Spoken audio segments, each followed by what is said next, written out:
reconnaître les efforts qui sont de saluer votre présence dans cette salle. Et derrière vous, mesdames, messieurs, en vos qualités et rangs respectifs, je voudrais aussi vous prier de nous excuser pour le retard que nous accusons pour le démarrage de ce side event. Je suis Louis Roger Soleil-Toi, le président du comité de pilotage régional de la CERDAP, entendez conférence sur les écosystèmes de forêt dans ce milieu d'Afrique centrale. Et je suis en même temps le facilitateur du réseau des parlementaires pour la réduction des risques et catastrophes en Afrique centrale. Je voudrais aussi vous prier d'excuser les questions de traduction que nous aurons pour ceux qui sont d'expression anglaise, parce que les traducteurs ne sont pas venus, ne sont pas encore là. Il est possible qu'ils nous rejoignent d'ici là. Mais si d'emblée, quelqu'un a des préoccupations particulières qui souhaite que nous puissions lui donner en 2 mots en anglais, on essaiera de s'y investir.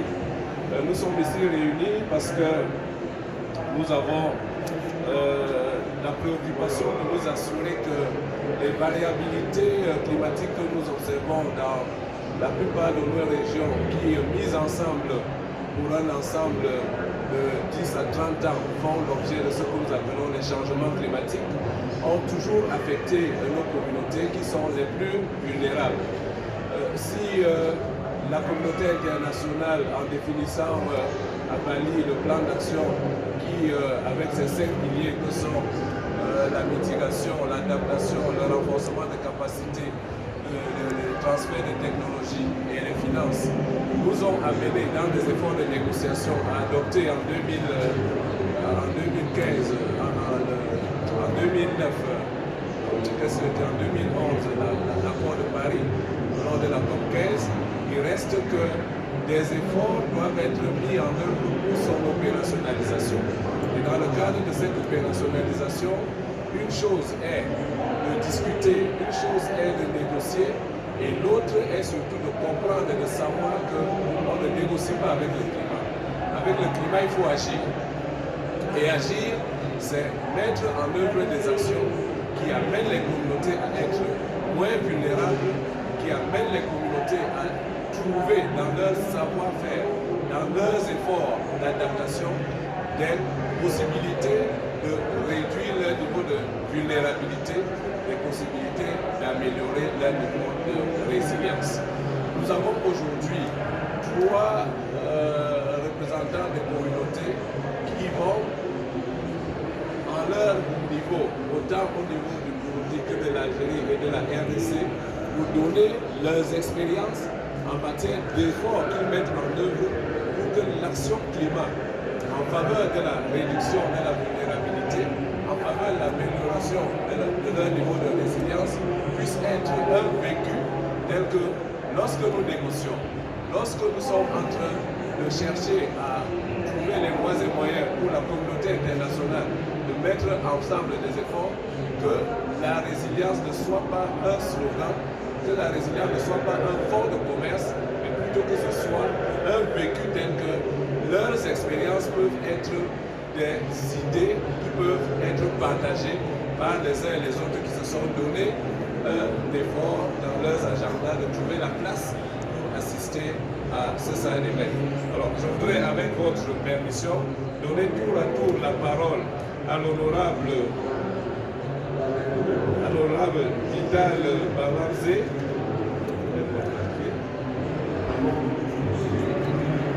D'abord à l'honorable Vital Balanzé, puis ensuite,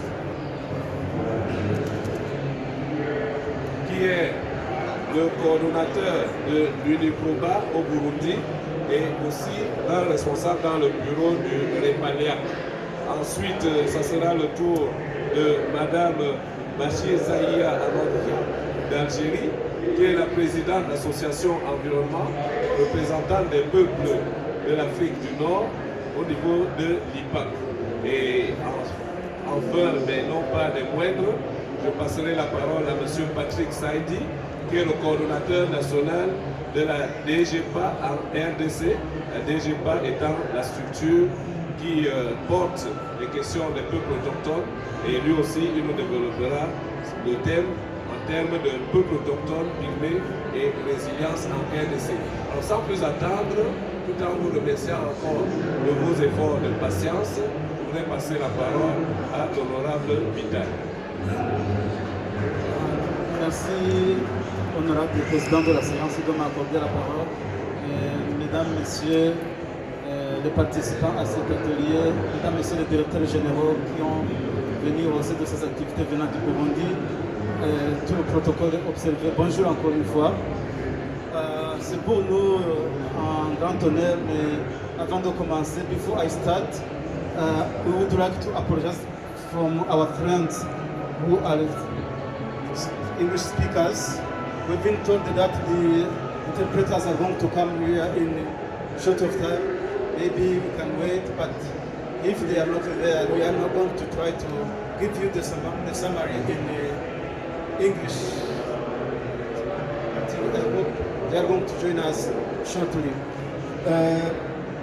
Comme vient de l'annoncer le président de la séance, nous sommes des représentants des peuples autochtones venant du Burundi, de l'Algérie, de la RDC. Nous sommes des représentants de différentes parties de l'Afrique. Mais tout ce qui nous rassemble, que ce soit les peuples autochtones, que ce soit les représentants des gouvernements, que ce soit les financiers, que ce soit les privés, nous sommes tous unis pour une seule cause, comment réduire les impacts des changements climatiques sur la planète Terre et seulement sur les peuples autochtones, du moment que nous savons que les impacts des changements climatiques ont beaucoup plus d'influence sur les communautés les plus pauvres et qui souvent même n'ont pas suffisamment de voix, n'ont pas suffisamment de chance de participer. Donc nous qui sommes ici, nous sommes des porte-parole, nous sommes des yeux et des oreilles pour que nous puissions à la fin des négociations apporter des résultats dans nos pays et nous saluons particulièrement au niveau de l'Afrique et surtout au niveau de l'Afrique centrale les efforts consentis par nos États, consentis par les représentants des parlements et c'est justement le sens qui se manifeste ici, la présence des représentants du gouvernement du Burundi, du Sénégal, de Kenya, Tanzanie et l'honorable qui préside la séance et d'une éminente personnalité au niveau de la CAC, au niveau de la CERDAC et au niveau de la Commission.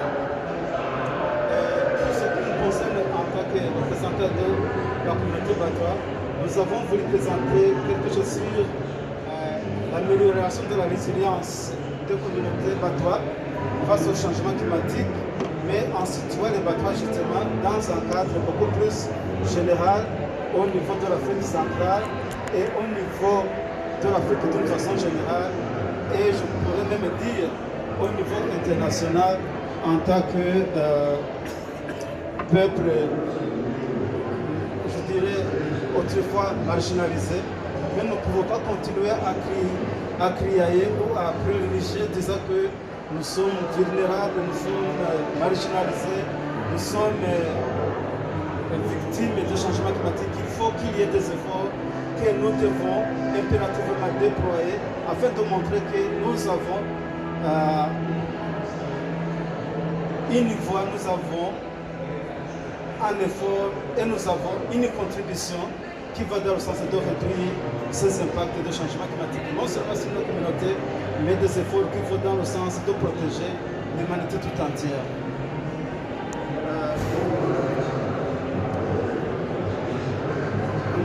En nous situant à la Comifa, que nous avons d'abord nous focaliser sur les priorités d'abord de la sous-région où travaillons dans la valorisation des ressources forestières, la conservation de la diversité biologique, la lutte justement contre les effets du changement climatique, en allant vers le développement socio-économique parce qu'on ne peut pas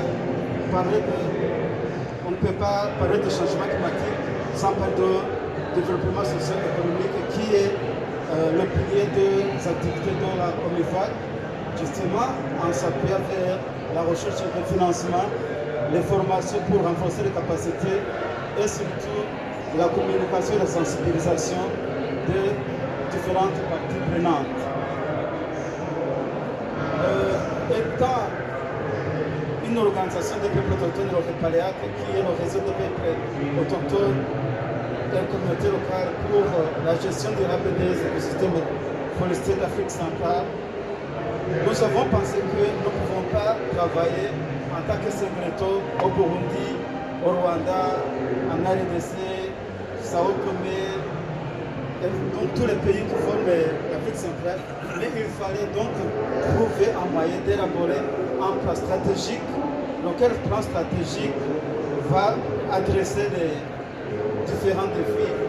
Lequel plan stratégique a des priorités, des axes prioritaires, notamment pour les peuples autochtones et la sécurisation foncière des territoires des peuples autochtones, la participation des peuples autochtones dans les instances de prise de décision au niveau de la gestion des forêts et des ressources naturelles, l'augmentation et la consolidation des bénéfices économiques pour les peuples autochtones et les communautés locales, et aussi améliorer beaucoup plus les conditions de vie des peuples autochtones et des communautés à la base. Je pense que cela va aussi se passer vers le renforcement des capacités de nos communautés, que ce soit au niveau des organisations, au niveau de la base. Je vais essayer de vous épargner de ce qui est des battoirs, des pygmées ou des bakas, parce que je pense que beaucoup de participants ici sont déjà au courant. Et pour le cas du Burundi qui me concerne beaucoup, les activités que nous avons essayé de mener sont en train d'être menées par notre organisation. Ils sont pour la promotion des battoirs qui est l'organisation principale qui travaille pour les peuples autochtones, qui a justement les objectifs de lutter contre la marginalisation, justement pour avoir le respect et la protection d'une façon générale des droits des peuples autochtones. Et dans notre projet de résilience sur le changement climatique, nous avons été soutenus par la Norwegian Church, qui est une organisation qui rassemble des organisations des églises de la Norvège, et qui se base sur les activités d'aider les communautés à agir pour le changement d'une manière, je dirais, globale et générale.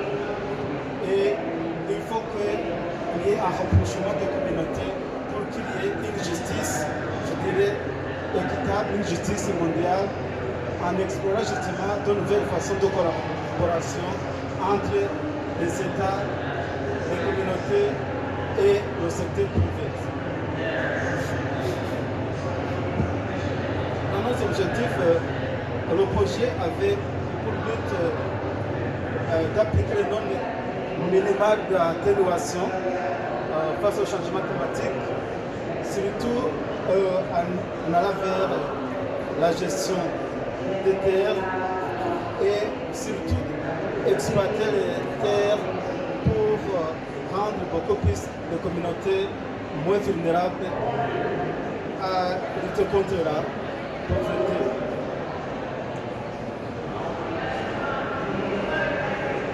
En parlant par exemple de la capitalisation des activités économiques, au Burundi nous avons pensé qu'on crie toujours que nous n'avons pas de terre, mais comment exploiter les terres que nous avons, comment les protéger.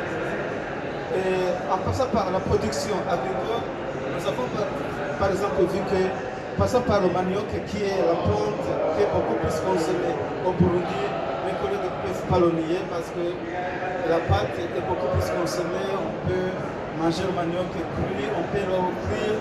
Et on a vu qu'avec au moins 20 mètres sur 20 mètres, on peut planter 10 plants de manioc. Et avec 10 plants de manioc, on peut avoir 300 kg de manioc.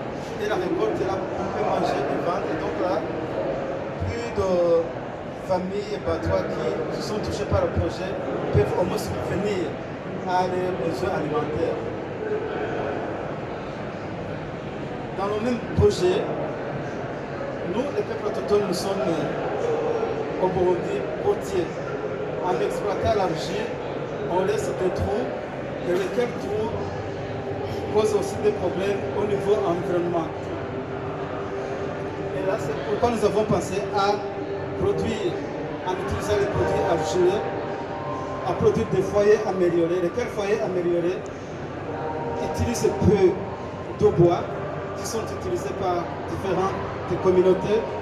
Et par là, on essaie d'atténuer beaucoup plus l'impact d'utilisation du bois, lequel bois nous aide à séquestrer le gaz, le carbone.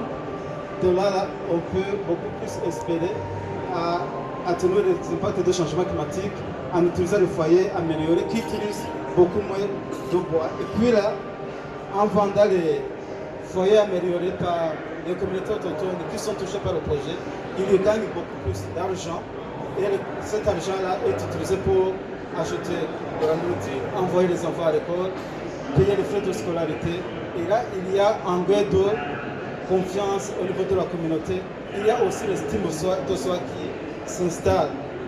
Parce qu'en étant mendiant, il y a la perte de l'estime de soi. Et on espère que les enfants qui sont envoyés bientôt à l'école vont devenir des représentants des communautés. C'est-à-dire que c'est un projet qui a beaucoup plus de visées, non seulement les visées pour la réduction des catastrophes, le changement climatique, mais aussi le développement économique et le changement de mentalité des peuples aussi.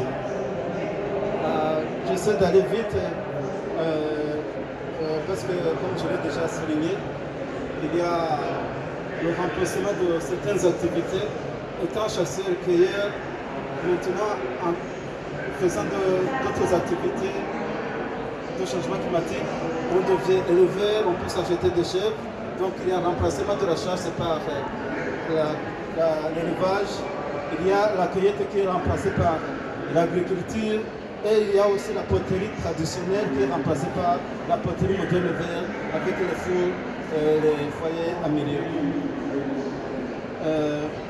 Dans notre projet, il y a aussi la protection des infrastructures publiques, comme le connaissent les collègues de la prévention des catastrophes au Burundi. Il y a les ponts, il y a les écoles, il y a les dispensaires. Même si les militaires avaient des enjeux forts, ils ne peuvent pas intervenir là où il y a des catastrophes tant que les routes sont coupées. Donc, dans notre projet, nous essayons de planter des arbres auprès des routes, auprès des écoles, pour protéger ces infrastructures, afin que les impacts ne puissent pas être beaucoup plus prononcés quand ils sont signalés quelque part. Au niveau de gestion des terres et des sols, on essaie d'utiliser d'autres moyens qui ne sont pas beaucoup plus pratiqués au niveau de notre sous-région, c'est-à-dire l'agriculture à goutte, où on utilise de l'eau puisée, c'est-à-dire que même pendant la saison sèche, on n'a pas besoin de pluie pour produire. Avec la petite terre, on peut arroser en utilisant des robinets et des petits tuyaux là pour produire et aider les communautés à avoir suffisamment de quoi manger et de quoi vendre sur le marché. Il y a aussi le rapprochement familial. Nous savons qu'au Burundi, par exemple, ce sont beaucoup plus les femmes qui travaillent en pratiquant la poterie, en vendant les produits de la poterie. Et elles sont souvent même exploitées. Et les filles qui sont des familles battoirs sont considérées comme des ressources financières et ne sont pas envoyées à l'école pour une double marginalisation des filles autochtones. Donc, en créant ce genre d'activité, on amène déjà à travailler ensemble les femmes et les hommes et aussi le changement de mentalité. Les personnes là que vous voyez ici, dans ce projet, c'était des anciens bandits qui dévalisaient les maisons, mais en intégrant le projet maintenant, ils peuvent travailler avec les autres, ils peuvent produire, ils peuvent manger et ils peuvent arrêter justement le problème d'aller voler dans des ménages ou dans les champs des autres. Donc c'est tout un encadrement de la population qui passe vers la résilience des communautés, lutter contre le changement climatique et aussi protéger la société contre d'autres changements qui peuvent surgir de notre production. Je pense que les défis ne peuvent pas manquer au niveau des excédents tel projet, c'est notamment la couverture géographique des projets, parce que nous sommes au Burundi, dans un pays de 17 provinces, si je ne me trompe pas, en exploit la ville de Bujumbura. Et nous couvrons 2 provinces. Et il y a aussi certains batois qui n'ont pas encore changé de mentalité, qui pour aller travailler, on doit les pousser, on doit les sensibiliser. Et le projet devrait être transversal, ça se trouve au Burundi, mais on aimerait par exemple avoir ça au Rwanda, en RDC, en Tanzanie et au Kenya ou d'autres pays. Donc le projet a eu 4 ans, ça va toucher sa fin. On aimerait que ça soit pérennisé, les activités soient pérennisées et nous sollicitons le concours de tout le monde ici pour que justement les acquis du projet ne tombent pas à l'eau. Je pense que j'ai été un peu long. Je m'excuse parce que c'est par rapport à ce que j'avais préparé. Et je vous remercie de votre aimable attention. Asante sana ndugu wa Tanzania, tafsiri hawakukuja, lakini tutajaribu kuambia wakati tutakapokuwa hapa. Asante sana.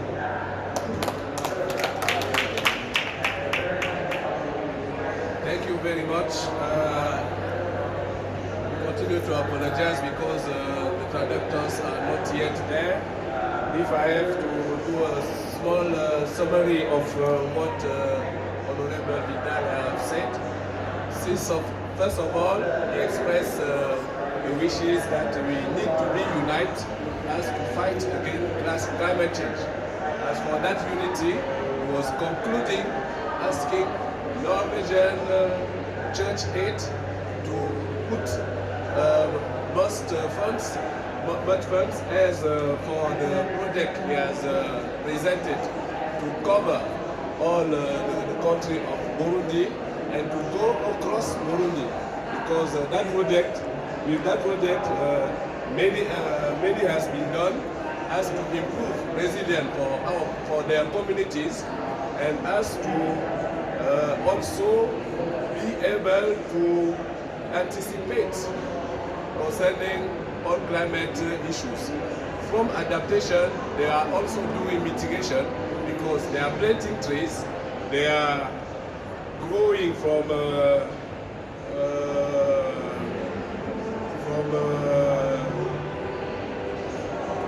poultry to agriculture and many advantages. And through that advantages, we have to take in account that the beneficiaries, direct beneficiaries, as for 3,866, we have more than 2,000 of women. As for indirect beneficiaries, for 12,900 indirect beneficiaries, you have more than 6,500 women. That means that as for gender balance, everything is taken in account, and maybe with Madam Bashir Zaria, we will learn more concerning what is done so far in Algeria as to build resilience for communities and make us be sure that it's not only for negotiations that we are talking about that resilience, it's also a matter of action. So, avec votre permission, je voudrais pour sa présentation.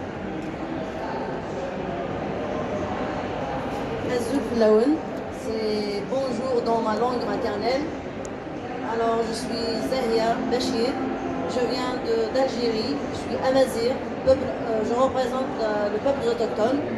Je suis présidente d'une association environnementale en Algérie et aussi je représente les femmes de l'Afrique du Nord à AIPAC. Alors, nous sommes là à COP25. Déjà, merci pour nos frères, mon frère Vital et notre modérateur et l'assistance qui sont là. La COP25, c'est combien quand même? C'est 25 COP qu'on lutte pour le changement climatique.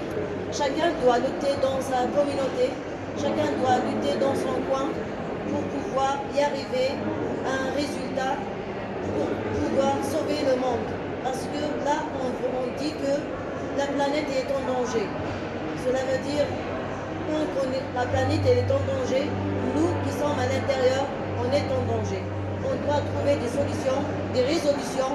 On doit lutter ensemble, main dans la main, chacun dans sa région, chacun dans son pays, pour qu'on puisse y arriver à convaincre les pays, à convaincre le monde entier à diminuer le carbone.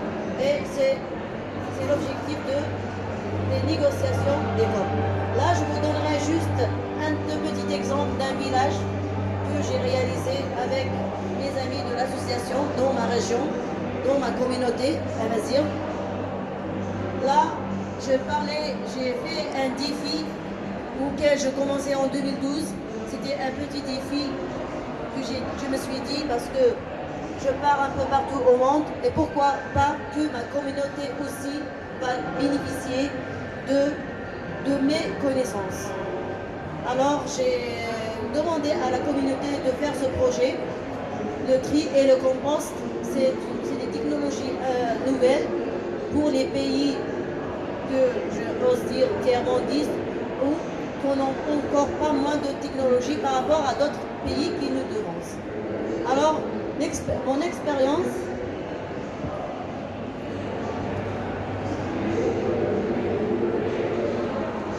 ma petite présentation qui va se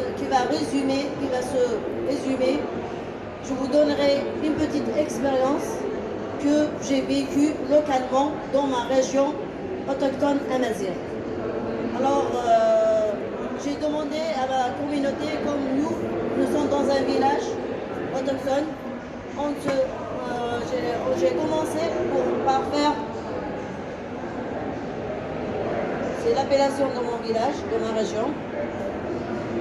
Là, je vais vous épargner. Alors, mon village était à Tizi Ouzou, en Algérie, population Amazir, autochtone.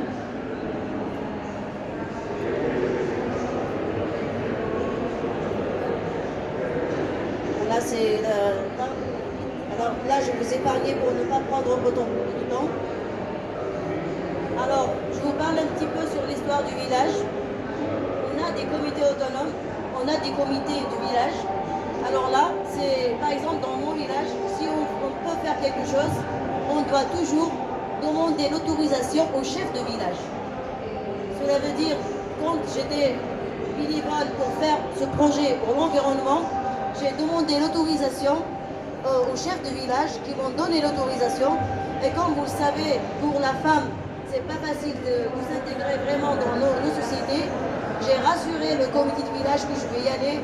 Je vais me battre pour que ce projet doit se réaliser. Et après, à ce point-là, que le comité de village m'a quand même donné l'autorisation de commencer. Alors j'ai commencé avec les enfants.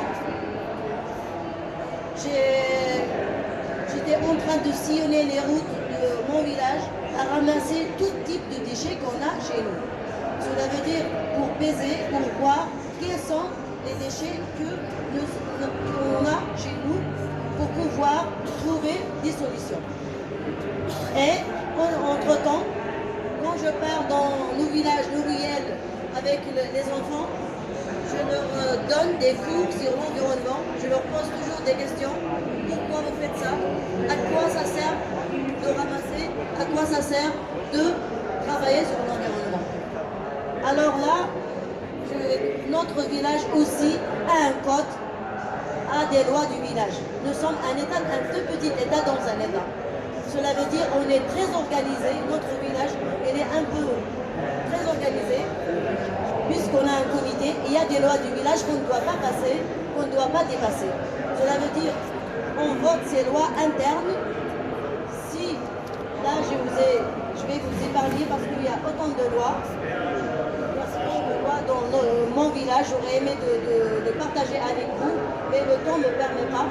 Mais je vous donne juste quelques chapitres de ces lois. Par exemple, pendant la période, je vous donne quelques points. La gestion de l'eau. La gestion de l'eau dans la période de l'été, dans les 3 mois de l'été, on n'a pas le droit de gaspiller plus de 80 litres. On a mis la loi 80 litres par personne. Si on dépasse les 80 litres par personne, on doit payer à la caisse du village. Et c'est le village qui ont pu installer les compteurs. C'est le comité de village qui a installé les compteurs pour chaque maison. Ce n'est pas l'État. C'est pour ça que je vous ai dit, nous sommes un État dans un État. On a fait ces organisations nous-mêmes. Par exemple aussi, je parle de côté environnement parce que là j'ai pris juste les articles qui concernent l'environnement. Sinon, on a tous les articles, quel que soit dans tous les domaines. Alors là, par exemple, dans nos cimetières, parce que les cimetières sont gérés par le comité de village aussi, mais sont nettoyés par notre association et le comité de village. Ça veut dire, par exemple, si quelqu'un rentre dans le cimetière ou jette quelque chose, il doit être pénalisé par une amende, regardez, une amende de 5 000 dinars. En fait, là 5 000 dinars, c'est par rapport à l'alcool. Il n'a pas le droit de rentrer dans notre village. Voilà. Alors, si tu as fait des dégâts, tu auras, si tu ne payes pas ton amende, le lendemain, par exemple 5 000 dinars, le lendemain sera 10 000 dinars. Juste pour dire aux jeunes, vous pouvez, on ne touche pas à votre liberté, mais laissez le village propre. Donc, tous les soins. Et aussi, je parle aussi des cimetières, aussi, où nous, dans le village, on a acheté un tracteur pour le ramassage des ordures. On l'a acheté avec les cotisations des villageois. Cela veut dire que je dois aussi participer à mettre ma poubelle dans le tracteur. Ce n'est pas le chauffeur qui va la mettre, c'est moi. Pourquoi? Parce que le chauffeur est payé et pris en charge par le comité de village. C'est un fonctionnaire de village. Cela veut dire qu'on a quand même dégagé, on a pris en charge toute une famille. Et aussi le non-respect des lieux saints. Je vous ai déjà parlé des lieux saints, comme les cimetières, comme les mosquées et tout. Alors notre démarche dans mon association, c'est de vulgariser, de faire la démarche de vulgarisation. On a utilisé plusieurs types. La sensibilisation, cela veut dire par approche participative, on sensibilise tous les citoyens dans nos villages. Et aussi les publics ciblés, cela veut dire j'ai vraiment accentué sur les femmes et les enfants. Pourquoi? J'ai travaillé davantage avec l'école, parce qu'un enfant, si on l'éduque aujourd'hui, c'est le jeune de demain, c'est le futur cadre de demain, alors il va tout changer.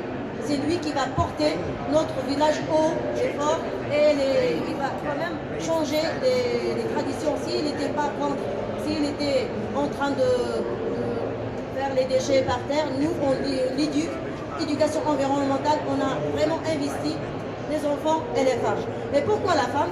Parce que la femme, c'est elle qui prend en charge, par exemple, des filles ici, c'est la plupart ces femmes qui sortent les poubelles de la maison, la plupart c'est les femmes. Alors, on a demandé, on a accentué sur la femme et intégré la femme aussi dans le projet. Et aussi, dans ce temps-là, j'ai fait une classification des déchets. Cela veut dire, quand je vous ai dit la première fois, ramasser les déchets, c'est pas ramasser pour les ramasser, mais voilà la classification des déchets. J'ai fait une petite étude sur la classification des déchets. Cela veut dire, dans notre village, j'ai trouvé qu'on a les 3 types de déchets. Le type A, c'est les déchets verts. Les déchets verts, alors, on a trouvé la solution pour les déchets verts, c'est le compost. On a fait un composteur la première fois, et quand c'était réussi, on a mis dans chaque quartier un composteurs, 7 composteurs dans chaque quartier. Cela veut dire tous les déchets qui sortent de la cuisine, les épluchures ou tous les déchets, parce qu'auparavant, j'ai ramené des professeurs de l'université qui nous ont fait des communications, des formations pour les femmes, des formations sur le tri et le compost. C'est pour ça que j'ai accompagné avec la sensibilisation.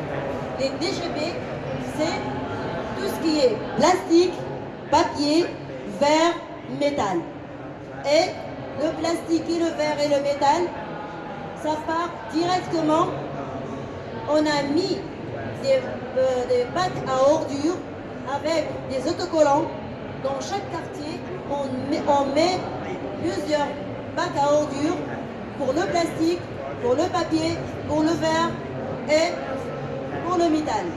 Et tout ça, le comité de village nous a donné une parcelle. On a fait une petite déchetterie, un mini-centre de tri dans le village. Et ça va, après, je vous expliquerai, ça va la valorisation des déchets. Pourquoi? Parce qu'avant, on voit les déchets, surtout le plastique, que le monde entier mène une campagne, une planète ou océan sans plastique. Cela veut dire que nous aussi, on a rentré dans cette campagne. Notre pays aussi a rentré sur le plastique. Et aussi le plastique qu'on ramène, ou tous les déchets B qu'on ramène, on les revend. Je viens de signer une convention avec une entreprise.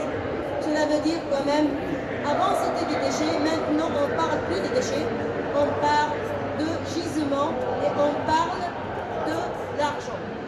Cela veut dire, avant c'était des déchets, maintenant on les a valorisés, alors maintenant on parle combien de temps que je vais vendre.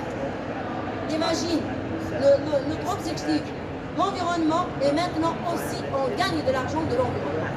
Cela veut dire qu'on a plusieurs objectifs. Et on a des déchets utiles. Dans notre village, il n'y a pas beaucoup de déchets utiles. Il va vers la décharge contrôlée. On a une décharge dans notre village, on a demandé au comité de village une décharge contrôlée. Ça, c'est une estimation des déchets du village. Alors regardez, on a des déchets verts, 92 à 80%, plastique 12 à 14%, papier 7 à 8%, verre 1%, métal 2,5%, déchets ultimes 0 jusqu'à 1%. Imagine. Alors notre défi, c'est d'avoir un village zéro déchet. Pourquoi? C'est un défi, je rêve un jour de l'avoir. C'est un défi que j'ai tracé à l'avenir parce que en voyant l'estimation de volume de nos déchets, on pourra y arriver avec notre volonté. Là, j'ai déjà parlé sur le public ciblé. On a fait comment on a fait on a déjà passé, on a fait porte à porte. Imagine, porte à porte.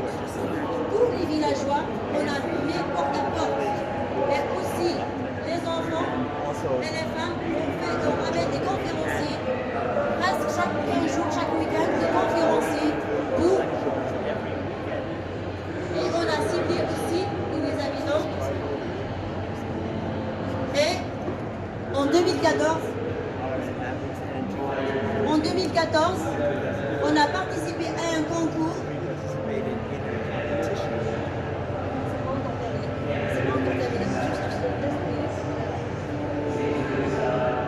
Là, je vous ai juste la campagne sensibilisation. Là, c'est des places du village. Là, j'étais en train de faire la communication avec les femmes. Là, on accueille des enfants d'autres régions. Là, c'est des randonnées, parce qu'on fait aussi des randonnées pédiastres avec nos camarades. Là, j'étais en train de faire aussi avec les femmes. Là, c'est des conférences aussi. Là, imagine notre communauté aussi à intégrer la femme. Je suis avec les hommes dans Teshmer. Cela veut dire que c'est une grande classe publique pour les hommes. Peut-être que c'est la première fois qu'ils intègrent Teshmer. Là, j'étais en train d'expliquer aux enfants la manière de faire le plastique. Parce qu'avant, on avait des problèmes. On avait un problème de place. Là,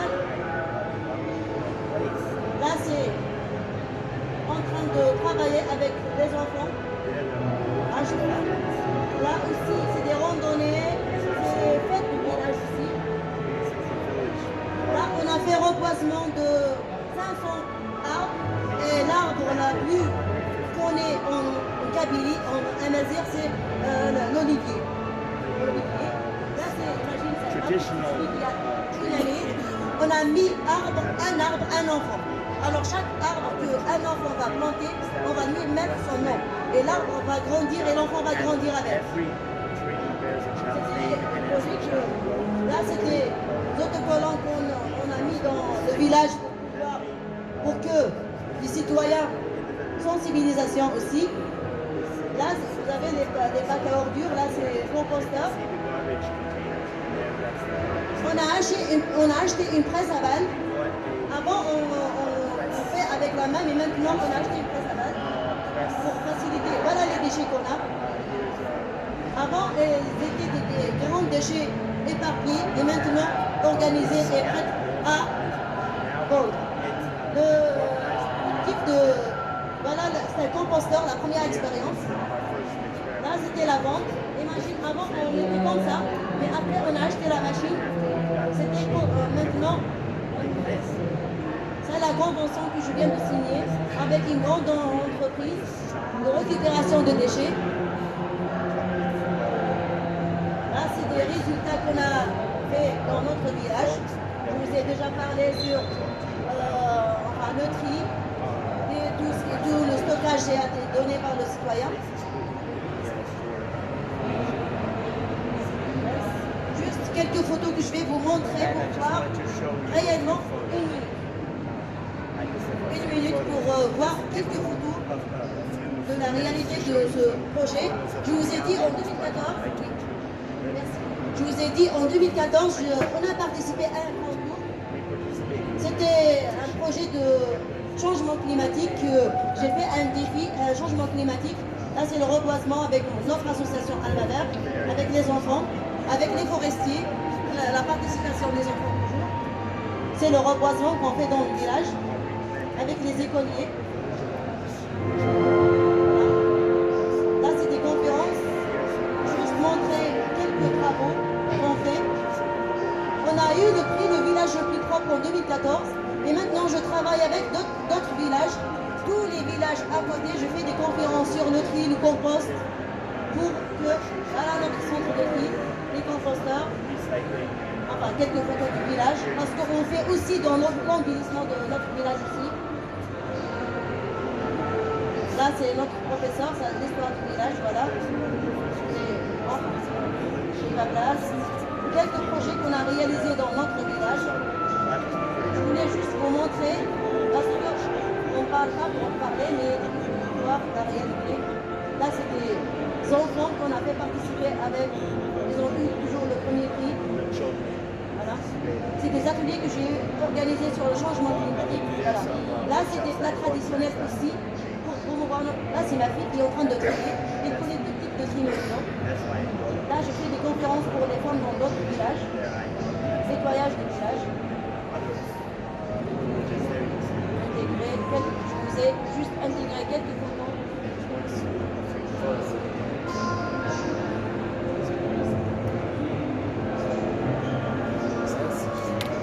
Je vous remercie d'être attentifs.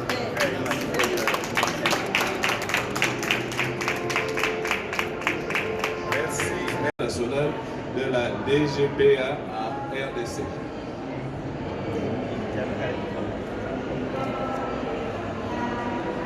Bonjour à tous. Bonjour. Bon, je n'ai pas vraiment une présentation PowerPoint, mais je vais nous entretenir sur les questions de la résilience climatique à ce qui concerne les peuples autochtones pygmées en République démocratique du Congo. Alors, j'espère que tout le monde connaît où se trouve exactement la République démocratique du Congo. Et quand on parle de peuples autochtones, on parle d'un grand groupe, effectivement. Un groupe qui est composé soit des peuples autochtones Mouti, Baka, Batwa, ainsi de suite. Mais ici, mon intervention va plus s'appesantir sur l'utilisation des connaissances traditionnelles, effectivement, dans le cadre du changement climatique et comment les communautés autochtones pygmées se servent de ces connaissances-là pour faire face d'un côté à ces effets et ces aléas du changement climatique, mais aussi c'est quoi le mesure d'adaptation effectivement que ces communautés adoptent au fur et à mesure qu'ils font face à ces problèmes liés au changement climatique. Mais le premier point, c'est de dire sur le plan historique, nous savons tous que les peuples autochtones d'une manière générale sont marginalisés et discriminés. Mais on dirait sur le plan historique, quand on voit les peuples autochtones pygmées, c'est d'abord un groupe qui a été mis à l'écart. Quand je parle de mise à l'écart et on voit l'histoire de l'Afrique dans son ensemble, d'un côté, il y a eu plusieurs mouvements, effectivement, d'exploration, plusieurs mouvements, effectivement, d'utilisation des ressources naturelles en Afrique, qui ont fait que, par exemple, les peuples autochtones, pygmées, batois et autres, n'ont jamais été considérés comme partie prenante dans ces genres d'activités ou dans ces genres d'actions. Parce que souvent, ils étaient, je dirais, derrière, on a les autres communautés bantoues devant et peut-être les explorateurs devant.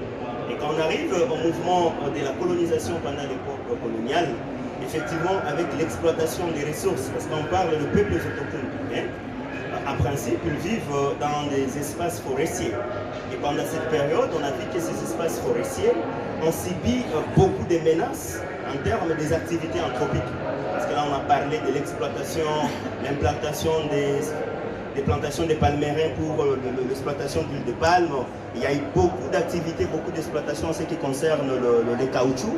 Il y a eu effectivement beaucoup d'exploitations en ce qui concerne l'ivoire, ainsi de suite.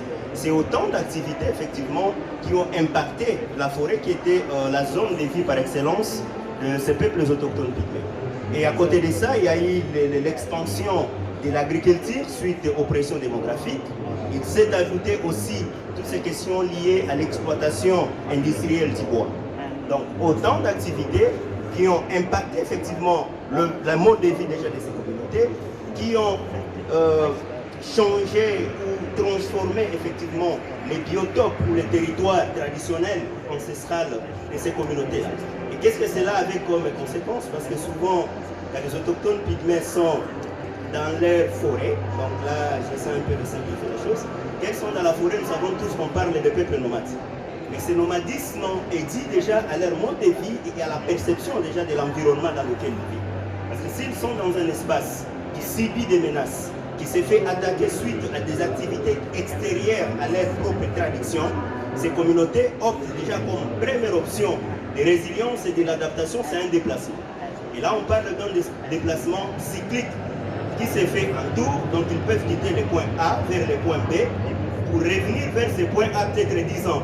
Donc, ce qui fait que c'est un mouvement, effectivement, du nomadisme vers la recherche de nouvelles ressources et on permet au point A, effectivement, de se régénérer. Donc déjà, sur le plan traditionnel, sur base déjà de leur connaissance ancestrale, ils pratiquent déjà, je dirais, la valorisation et la protection durable déjà des ressources et des biotopes dans lesquels ils vivent. Mais le fait que ces zones ont été impactées suite à l'histoire, suite à la démographie et suite aux pressions actuelles, parce que nous parlons déjà de la modernisation, on a vu que le premier impact, c'est le fait que les autochtones ne pouvaient plus faire ces mouvements migratoires ou ce nomadisme. Pourquoi? Parce qu'ils quittent le point A vers le point B actuellement. En revenant sur ce point A, ils retrouvent que le point A est déjà habité. Ce point A est déjà occupé, par exemple, par d'autres communautés non originaires de la zone. Et chez nous, par exemple, en République démocratique du Congo, la notion de propriété est définie par la valorisation de la zone dans laquelle on vit. Et quand ils reviennent dans ces zones-là, effectivement, c'est des zones occupées, c'est des zones dans lesquelles on trouve déjà des champs, ainsi de suite. Et en revenant comme les propriétaires originaires de l'espace, ils se retrouvent effectivement inféodés, ou je dirais, donc ils se retrouvent sous la culture de la communauté qu'ils ont retrouvée dans cet endroit qu'ils occupaient jadis, pendant peut-être il y a 10, 20 ans avant. Premier impact, ça a déjà modifié le mode de vie des autochtones parce qu'ils ne peuvent plus faire du nomadisme. Et comme c'est là, et quand on parle de la résilience, comment ils doivent maintenant s'adapter? Et parce que je ne serai pas long, donc je voulais juste être concret. Comment maintenant les autochtones s'adaptent parce qu'on parle de la résilience, et là où ça devient intéressant. Ils utilisent toujours effectivement leurs connaissances endogènes. Et ces connaissances endogènes ne se définissent plus dans le sens du déplacement, mais se définissent dans le sens de l'analyse de l'environnement. de l'analyse de l'espace. Et là, je parle de la forêt. Donc, ils prennent la forêt, ils font une cartographie mentale. Et la cartographie mentale se définit ou se traduit à ce qu'on appelle un plan d'aménagement de l'espace. Donc, ce qui fait qu'aujourd'hui, ils ont la forêt. Telle zone dans la forêt peut être dédiée à ce qu'on appelle déjà des forêts sacrées par rapport à l'utilisation, par rapport aux connexions qu'ils sont censés avoir avec les ancêtres. Tel point ou telle zone peut être utilisée effectivement pour la chasse ou la cueillette, parce qu'on parle effectivement des communautés autochtones, chasseurs et cueilleurs.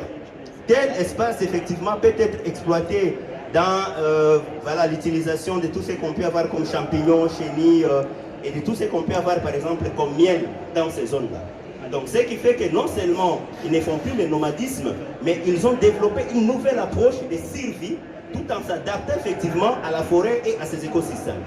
Donc ça, ce sont déjà des principes clés en termes de l'adaptation, en termes de la résilience actuellement envers les peuples autochtones. Et en conclusion, en termes du travail qu'on fait au niveau national, d'un côté, même en état ici dans les différentes COP, d'un côté, c'est faire reconnaître ces connaissances endogènes qui sont salutaires. Parce que souvent, nous pensons toujours que les autochtones sont censés être accompagnés. Nous pensons toujours que c'est à la science d'enseigner les autochtones. Mais aujourd'hui, on est en train de vouloir inverser la tendance pour dire qu'on a aussi beaucoup de choses à apprendre auprès des peuples autochtones. Leurs connaissances peuvent être utiles et salutaires sur toutes les questions liées à la gestion.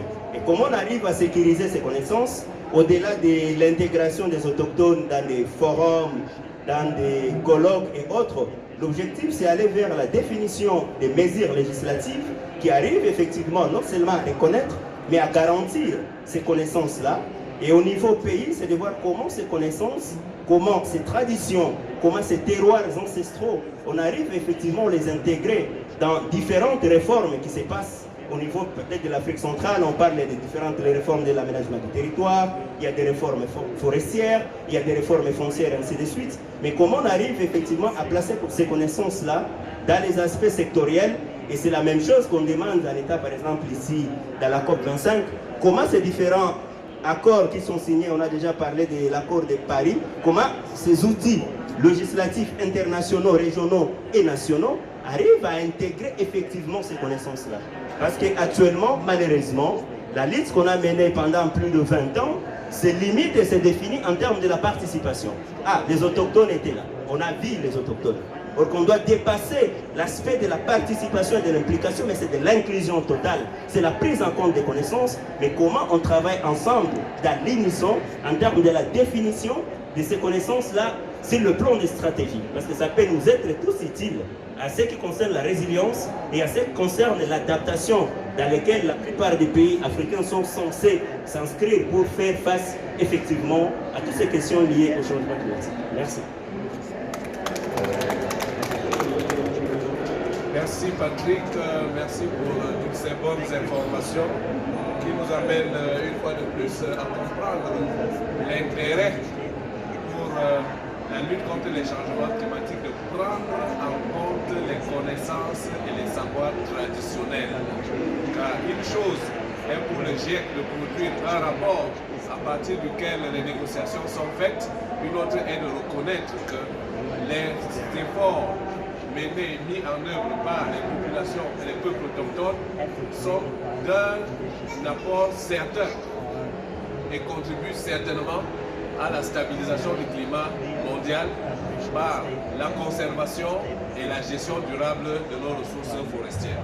Et c'est justement pour cela que lorsque l'honorable Vital a introduit sa présentation, il nous a fort à propos rappelé le plan de convergence de la COMIFAC, il a fort à propos rappelé les axes qui prennent en compte la participation multi-acteurs et nous sommes aujourd'hui heureux de savoir que c'est toutes les voies qui comptent dans cette dynamique où nous sommes dans la gestion du climat et que les négociations prennent en compte la question de développement durable.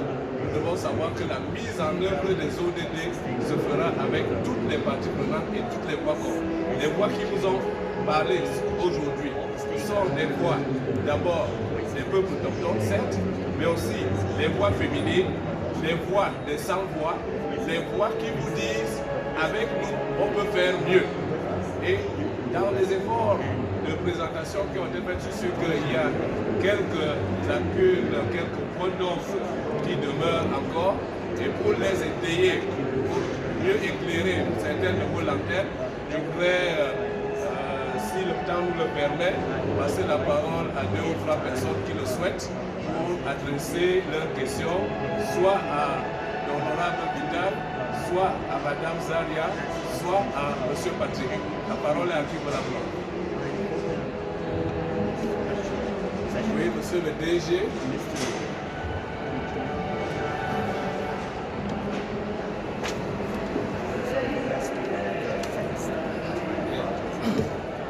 Merci, Monsieur le Président. D'abord, je vais commencer par féliciter les présentateurs pour la qualité de présentation. Ça nous a beaucoup édifié. Mais ma question, c'est par rapport à l'ordre général. Et ce dont tout le monde a revenir à ce que donc, les peuples autochtones ont été toujours marginalisés. Et ce qu'à l'état actuel, il y a eu maintenant des mesures d'équité qui amèneraient les gouvernements à ce qu'il y ait plus d'équité. C'est-à-dire que quelles sont les mesures? Est-ce que vous êtes satisfait à ce que nos gouvernements respectifs au moins font assez pour qu'il y ait plus d'équité? Ensuite, au niveau de la communauté internationale, chaque fois qu'il y a COP, on parle des peuples autochtones. Est-ce que la communauté internationale, il y a un soutien patent, solide, pour qu'au moins cette pression que les peuples autochtones font sur les forêts puisse au moins changer de comportement pour qu'au moins il y ait une solution de rechange? Parce qu'on dit, comme on le disait, dans la forêt de Annette, par exemple, les gens vivaient de la cueillette, de la chasse, le bois c'était servi d'énergie. Et ce que maintenant, la communauté internationale soutiennent au moins les peuples autochtones à ce qu'il y a ce changement de comportement. Voilà, merci. Support indigenous people so that they can continue their traditional manifestation. Je prends cette question comme s'adressant à chacun des panélistes. C'est 2 questions. Comme s'adressant à chacun des panélistes. Alors, est-ce que dans vos gouvernements respectifs, Zaria pour l'Algérie, Patrick pour la RDC et Vital pour l'honorable Vital pour le Burundi, est-ce qu'il y a des efforts réels qui sont faits pour plus d'équité dans le cadre de la prise en compte de la question autochtone? Et qui plus est, de tout ce que nous faisons, est-ce que de toutes les COP que vous avez eu à participer, vous nous avez rappelé que ça fait 25 ans que nous sommes dans les COP et vous demandez à ce que nous soyons encore plus unis? Est-ce que vous avez l'impression qu'il y a le soutien de la communauté internationale? Alors, habituellement, le dernier qui parle a le plus raison et on voudrait bien que la femme ait raison. Je pense que je donc d'abord par donner la parole à ma droite, à M. Patrick, pour le début de réponse. Merci. Ouais, c'est des questions complexes, effectivement. Parce que quand on voit l'Afrique et au niveau de législation nationale, certes, il y a des disparités. Donc, juger actuellement les taux de satisfaction et la considération des autochtones par rapport aux États, en tout cas, cela ne peut se faire qu'État par État. Par exemple, je sais que Congo Brazzaville, il y a déjà une loi en faveur des autochtones. En République centrafricaine, ils ont ratifié la Convention sur l'égalité. Au Burundi, effectivement, nous avons des sénateurs. Bon, d'une manière générale, je dirais la première satisfaction peut être d'abord la considération et la reconnaissance. Ce n'était pas facile en Afrique qu'on puisse reconnaître d'abord un groupe spécifique comme autochtone. Ça, c'était déjà le débat. Parce qu'en Afrique, tout le monde se considère autochtone. Et on a eu beaucoup de débats comme ça jusqu'au niveau de l'Union africaine. Et il y a aujourd'hui beaucoup de pays qui ne l'acceptent pas encore, à l'instar du Rwanda, en titre. Mais on peut dire quand même, d'une manière générale, on reconnaît quand même les autochtones, ça peut être maintenant les Batois, les Baka, les Mbororo, les Bala, nos amis d'Amazir, ainsi de suite. On les reconnaît au moins comme autochtones. Ça, c'est au moins un point positif. Et au niveau Et la communauté internationale, c'est la même chose. Il y a aussi cette reconnaissance. Il y a la déclaration des Nations Unies en faveur des autochtones. Mais dans ma présentation, c'est la même chose que j'ai dit. On doit aller maintenant au-delà de la reconnaissance. Donc c'est arriver effectivement à reconnaître quelqu'un, mais aussi à prendre en compte ses valeurs, ses apports. Pour que on n'est pas encore là. On parle des connaissances traditionnelles, mais quand on voit les différents outils, aujourd'hui ce n'est pas encore bien structuré, formulé. Mais on ne sait pas aussi comment on les capitalise dans les réponses mondiales et dans les solutions qu'on est en train de chercher à travers différentes formes. Ce qui est sûr, au moins il y a déjà l'espace réservé pour le peuple autochtone et nous sommes dans cet espace-là. Merci Patrick. Déjà dans votre présentation, vous nous avez si bien renseigné qu'il y a des efforts qui sont faits en matière de reconnaissance, mais vous attendez encore plus de garanties, vous attendez qu'on aille plus loin avec la législation et vous souhaitez qu'il y ait une implication totale, une véritable prise en compte de la question autochtone à tous les niveaux. Donc, au-delà de votre satisfaction, tout est processus et tout est marche. Et dans cette démarche-là, nous souhaitons qu'on aille plus loin que ce qui est fait jusqu'aujourd'hui. C'est certainement le même son que nous allons écouter au niveau du Je suis content que la question soit posée par quelqu'un du Burundi. Et je pense que quelqu'un même qui est dans certaines institutions nationales, quelqu'un aussi qui a un peu d'âge et qui a vu l'évolution du Burundi depuis des années jusqu'à nos jours. De mon côté, je dirais que en commençant d'abord par mon pays, nous sommes, je dirais, très satisfaits des avancées que nous avons déjà enregistrées au niveau national, parce que nous ne pouvons contredire que dernièrement, quand moi j'ai commencé l'école primaire, on nous a empêché de manger avec les autres enfants, on nous a empêché de boire sur les mêmes fontaines l'eau. Même pendant la récréation, il n'était pas facile de jouer avec les autres enfants. Mais maintenant, cette problématique, nos enfants qui sont à l'école ne connaissent plus ces problèmes sociaux, les intermariages entre le retour, les battoirs, ça c'est déjà réglé. Mais on pourrait aller beaucoup plus vers la satisfaction au niveau de l'intégration dans les instances de prise de décision. Au Burundi, je peux dire par exemple, on a déjà des battoirs au Parlement, on a des battoirs à l'Assemblée nationale et dans d'autres instances de prise de décision, même il y a des battoirs qui sont élus, qui se font élire à l'armée et à la police. Là, parce que je suis sûr que c'est là où je voudrais toucher, c'est là où nous sommes beaucoup plus satisfaits maintenant. Parce que dernièrement, quand on a lancé la PR à candidature pour le recrutement des policiers, on a dit que quelqu'un qui va s'appeler Moutoua sera châtié. Elle sera puni par la loi. Et c'est la personne qui va le soutenir sera aussi punie. Pourquoi il y a cet engouement où les gens veulent être appelés battoirs pour être dans l'armée? Chez moi, de mon côté, il y a des battoirs qui disent non, il faut que ces gens soient punis. Mais moi, je vois qu'il y a un gain d'intérêt parce qu'il y a d'abord une ouverture au niveau des institutions que les battoirs doivent impérativement participer en tant que citoyens ayant des mêmes droits à part entière. C'est ça donc la reconnaissance même de droits, la reconnaissance de citoyenneté, c'est ça qui met la grande satisfaction au niveau international. Nous, et au niveau régional, je ne peux pas revenir sur ce que Patrick a déjà dit. Au niveau de l'Afrique, il y a donc la reconnaissance des peuples autochtones avec les critères bien définis au niveau de l'Union africaine avec la Commission africaine des droits de l'homme et des peuples. Internationalement, parce que nous sommes beaucoup plus protecteurs de la forêt et surtout nos connaissances traditionnelles contribuent beaucoup plus à la valorisation et la protection de l'environnement. Au niveau de COP, nous avons participé. Toujours il y a des changements. Maintenant, nous sommes en train de parler dans un pavillon autochtone. Mais avant, il y avait des rencontres dans des grandes salles. Mais même s'il n'y a pas beaucoup de gens, le peu qui a participé, qui a écouté, qui a entendu, va passer le message aux autres qui ne sont pas ici. Salutations et remerciements à notre collègue là qui a tout le message. Je pense qu'il va beaucoup plus utiliser.